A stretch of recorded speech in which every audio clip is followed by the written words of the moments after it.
Avant d'entamer vraiment notre discussion, je voudrais vous poser une question. Pourquoi êtes-vous là aujourd'hui?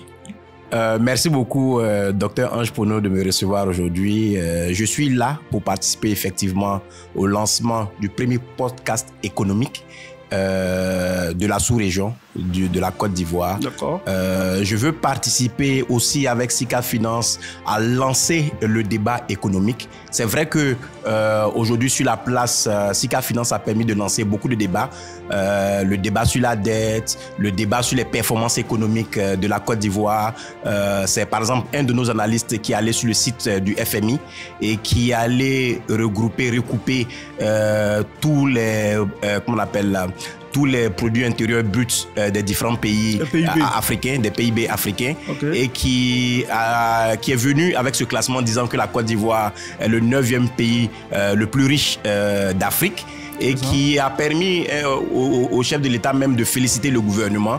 Et donc, nous aidons à lancer le débat économique et on voudrait y participer aujourd'hui avec ce podcast-là. Donc, je voudrais donner l'exemple de comment ce podcast-là sera, de sorte à pouvoir donner vraiment le courage à tous les chefs d'entreprise, à tous les participants du débat économique à nous rejoindre et à contribuer au débat. Est-ce important pour vous, à ce stade, de lancer? Vous pensez que c'est primordial de lancer pour vous un tel produit actuellement? Ouais, je pense très très sincèrement, parce qu'avant même que Sika Finance ne naisse, lorsque nous avons débuté, le débat par exemple sur le budget, le débat sur les dettes africaines, sur la dette ivoirienne était tabou.